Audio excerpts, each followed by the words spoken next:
What's up, favorite magical people? You're listening to Tutia Bruja, and I'm Bex Carlos. I have been taking a hiatus, not intentionally. I think that I've come to the realization, right, that sometimes when we don't take time for ourselves, the universe reminds us that we should. And I had some setbacks, are not the word, but I had recorded a couple of audio pieces that were going to be episodes. And for one of them, my audio didn't save, the guest's audio saved. And for another one, I just don't.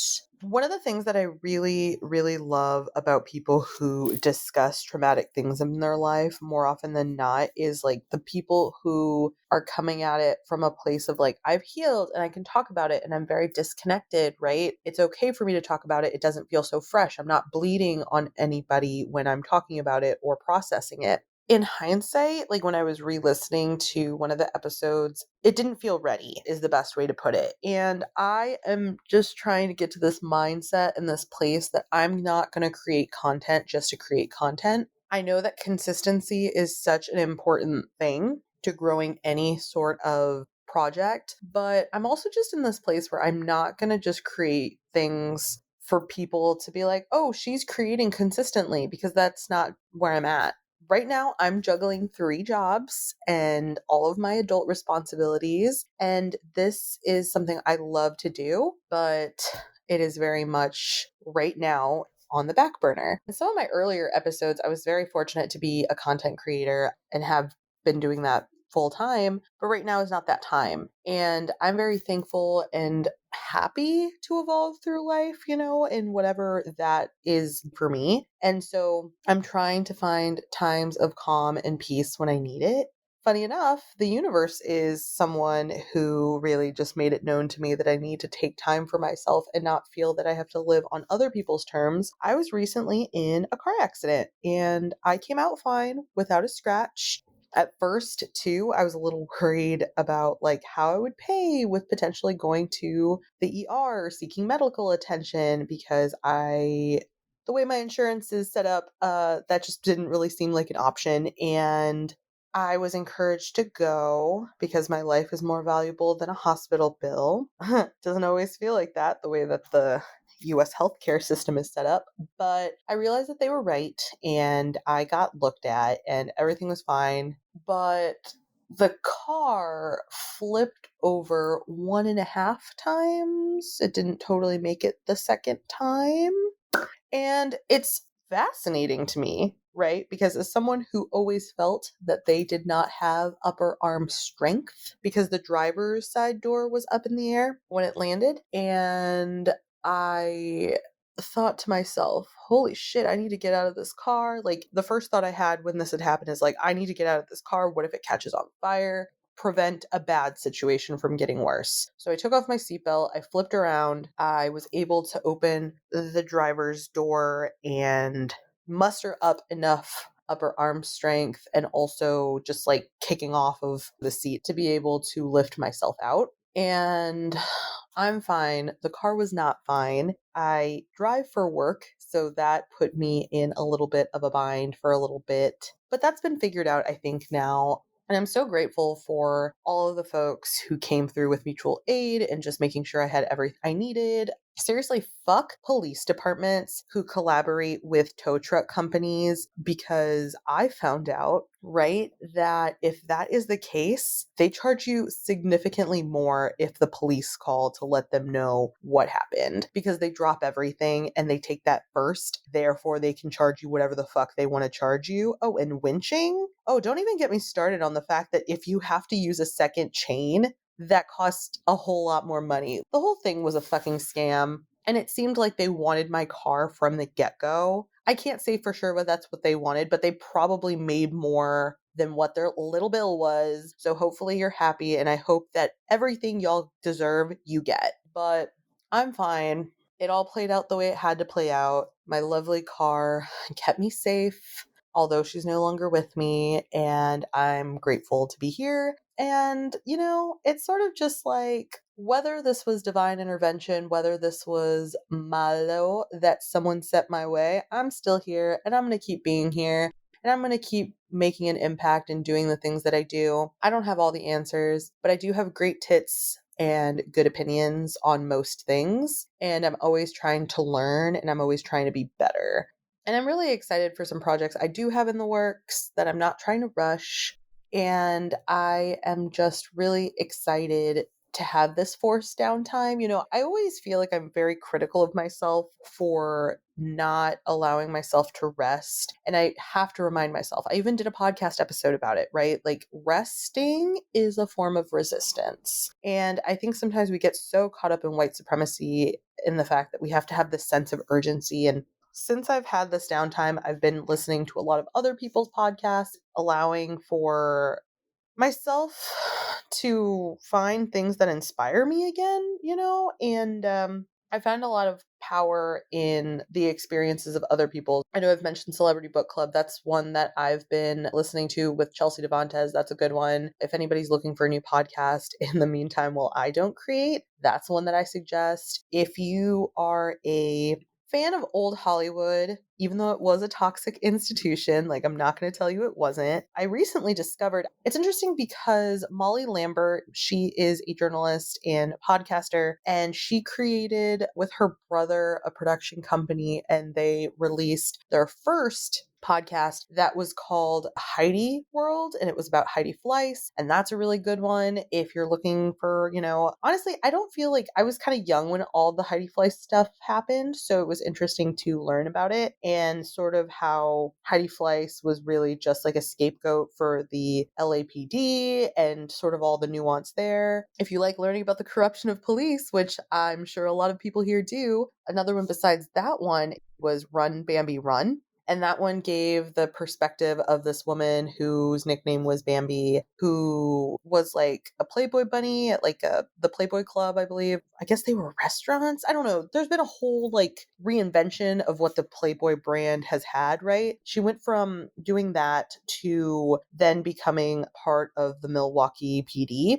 And if the case of Jeffrey Dahmer particularly horrifies you and how, the police department like really failed the victims and the victims' families, and that's an interesting one because it sort of explains to you like where their mindsets and their heads were at. Bambi was within the force and was still victimized by the department, depending on who you ask. Some people think yes, some people think no, but I'll let you make your own decision on that. That's a really good one. And I recently discovered, right, because Molly Lambert and her brother, who did Heidi World, getting off topic, right, but getting back on, they did a show called The Secret History of LA. When I was looking up, I looked at The Secret History of Hollywood, which is a different podcast. But if you like old Hollywood, this one's really good. The first season covers Val Lewton, and he was a Russian American novelist, producer, screenwriter. He's most famous for like the horror movies that he produced when he worked at RKO Pictures in the 40s. And I'll include the Wikipedia information about him. I really enjoyed it. Like, it's not like any Hollywood podcast that I've checked out. It has a lot more depth and explains a lot about like his going ons in life and like his personal life, his business life, and how they like correlated.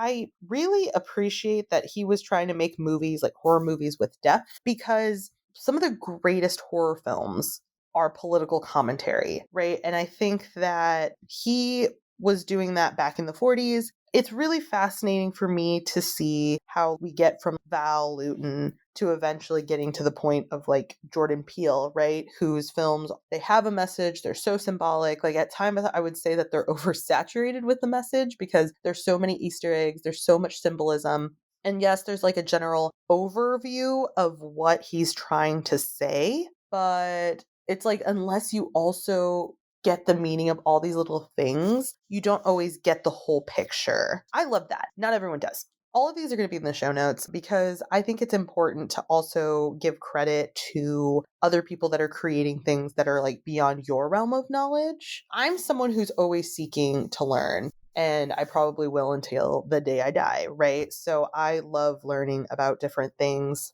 I don't know. I've been having a really hard time finding a podcast about magic that I enjoy. Not that there aren't people creating great podcasts out there that are about magics and spirituality, but sometimes I have a hard time relating. So I would love some suggestions as far as that if you have some. There's some tried and true favorites that I really like, but I'm always looking to expand what I'm listening to. So yeah, as far as podcasts, I've just been checking out a bunch of different stuff. I recently just binged all of the Wednesday series on Netflix, and I really enjoyed that. I think the thing I didn't like about it, right, is, and this is a spoiler, so if you don't want to hear it, probably skip ahead like a minute. I really enjoyed it, but I think the thing I don't like about it, and there was someone who made a TikTok about this, no matter how goth or outliers of society the Addams family were, they were always very loving and respectful of each other. And this reimagining of Wednesday is very resentful of Morticia and of Gomez, and it's not really explained why, right? And so I had some thoughts about it, but overall, I really like it. I think it's different. I think that it shows her as a badass, which, I think we can all agree that Wednesday Adams is dope. It continues to show that she does not value neo-colonial bullshit. So that's always appreciated. I've been very in my head about the concept of closure and the concept of forgiveness and how they're not necessarily mutually exclusive, and how, like, you can heal from something without having to forgive people. And you can also forgive people, but not also heal from it. I think it's important to do both if you can, but figuring out ways to process the other if you're not getting it, if that makes sense. I've been thinking a lot about how people unintentionally harm others, or their lack of perception of the world as a whole impacts how they live, and therefore how sometimes they can cause harm. I've also been thinking a lot about how, and maybe at one point I was guilty of this too, I've really only been a loud, out and proud witch since probably like 2018.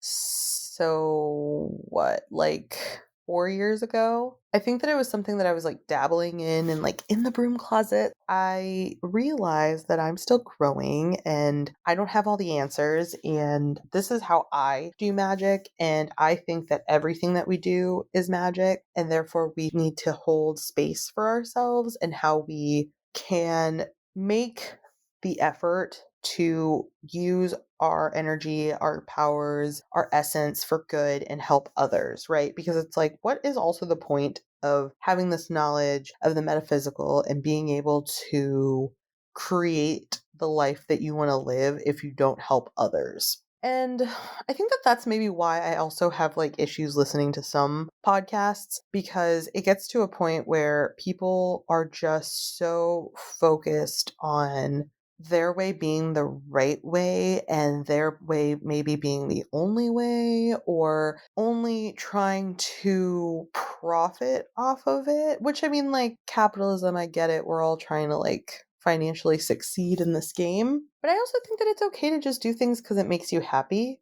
and not always have to find a way to make money off of it. And I think that that's something that's come as of recently, because I don't know about y'all. It's interesting because, like, when I was younger, I was so focused on having a career and like having my head to the ground, and like the age where a lot of people become activists and are learning about anti-racism and how to be a bigger impact, right, in their community tends to happen when they're younger because they have the time to dedicate to that. And for me, it's like reversed, right? I was so focused on my career from the time I was like 18 and doing all these things to build that in different ways. And then at like 25, right before I turned 26, I did an AmeriCorps Vista year, and I started really kind of, because it was part of like the year that we signed up for, right? Like, you did work at your work site, but you were constantly going to lectures and seminars and mixers and stuff with like local activists and politicians and people in these spaces who are also making a difference. Your life becomes anti-racism work. And even if it's like in privileged circles, right? Because not everyone who does this kind of work have those opportunities necessarily. So I was very fortunate because of the network of the organization. I was able to meet a lot of people. I was able to go to these events. I was able to go to conferences. And some might argue that that's not the way that this should be done. And I'm not disagreeing with you, but I am saying that, like, typically, unfortunately, it's sort of with this kind of work of like nonprofit and anti-racism and stuff like that, it does sort of become a circle jerk is not the right word, but you just all kind of go to these events, end up in these circles. And it's like the thing that sucks about that is that like we are just so in this, right? But it's like the people who need to learn, who are so unaware of this, who have no idea, of how their existence and how their internalized and interpersonal racism impacts other people and how systemic and institutional racism impact everything. We're not necessarily the ones who need to be learning this over and over and over again, but we are. And it's difficult because it's like when you're in these circles, it becomes so normalized to you. So it's like y'all all kind of understand this lingo. And I've been thinking a lot about my AmeriCorps year and how it was probably the best thing I did for myself. Does the government realize that they're radicalizing all of these people? I don't know. That's a conversation for another day. And the reason I was thinking about it is because the founder of the Matthews Dickey Boys and Girls Club, which was my work site at the time, Mr. Martin Luther Matthews, he just passed at the age of 97. And it was really hard because when I saw that man every day, he was 92 and he was still dressing himself in a suit and driving himself to work. And the energy around this man to help others was just so beautiful. It reminded me that if you want to make a difference, it doesn't matter if you're one person or you have a whole team behind you, you can make that difference because he had a message and divine timing brought him all of the people who helped him. He was such an amazing man, and the world is a little less bright without him. But I'm so thankful for the time that I got to help the organization and use my skills to make it better. One of the things that I'm the most proud that I got to do when I was there, because reading, you wouldn't know now because I have no attention span, but I still like audiobooks. So anyway, but reading has always been so important to me because my mom, who doesn't speak English, knew enough English to read Dr. Seuss books to my sisters and I when we were children. And because of that, we were all able to read so much earlier than I think a lot of our classmates, my sisters and I. And I'm just so grateful for the gift of literacy. And I wanted to pay it forward in a way. So, where my work site was, the children had a lot of experience with gun violence, and I had organized therapy dogs to come once a week, sometimes twice a week, but at least once a week, and the children would read to the dogs and pet them because a dog's not going to make fun of you for mispronouncing something. A dog's not going to make you feel bad. A dog's going to allow you to love them and love you back, even if it's just through an energy. And so typically I would sit there with the child and the dog, and the dog's trainer would sit there, and we would just let them read. And we would only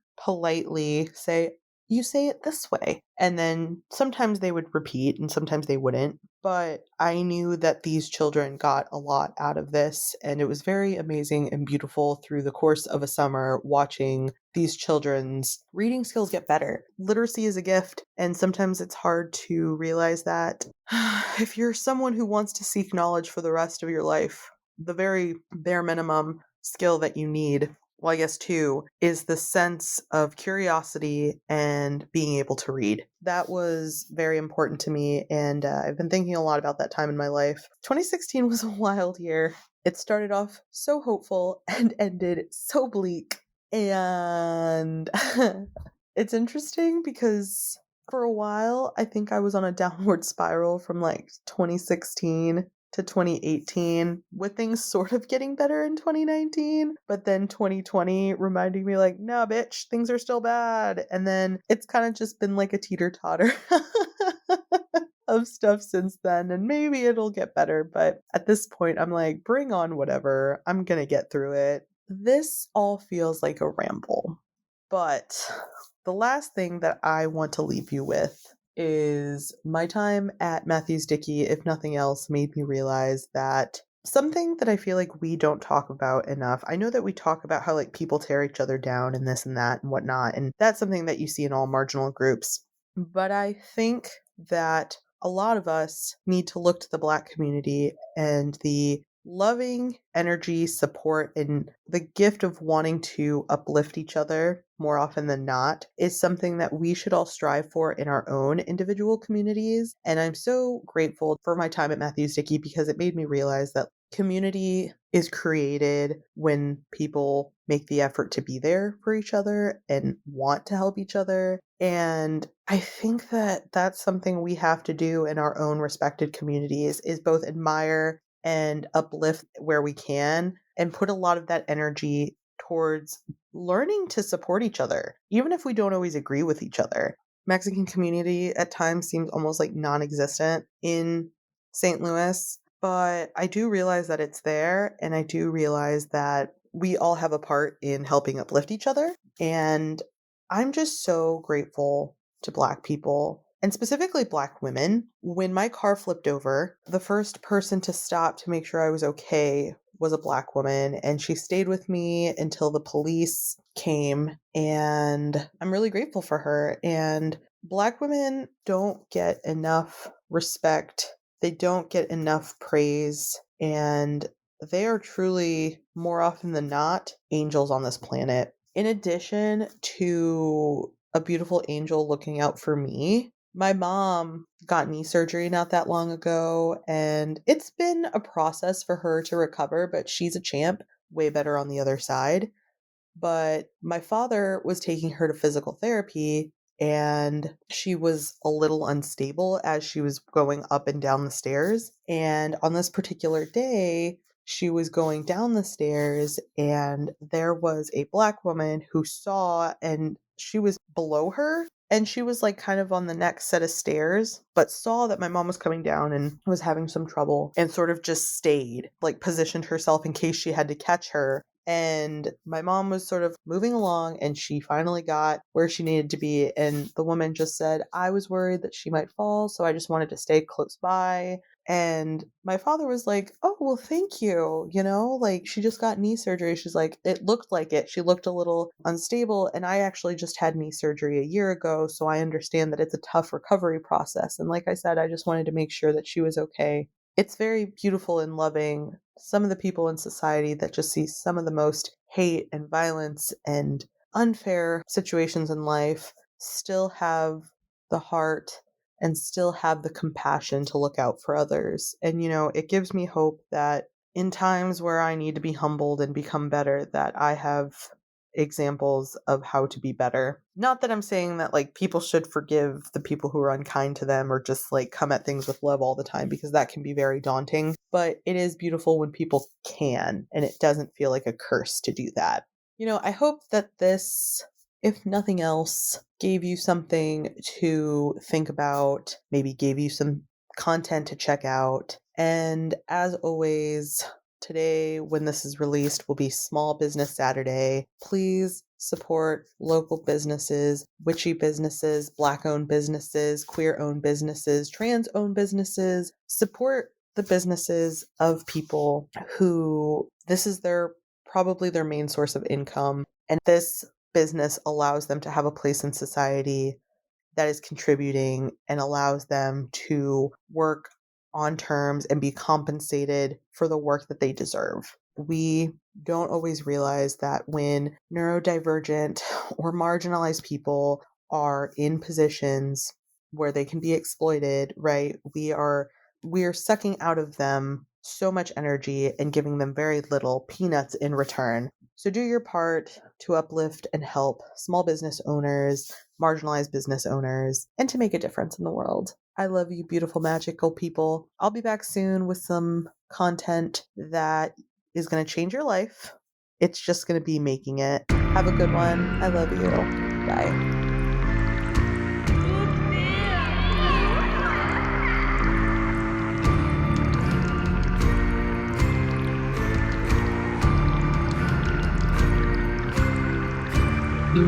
Yeah.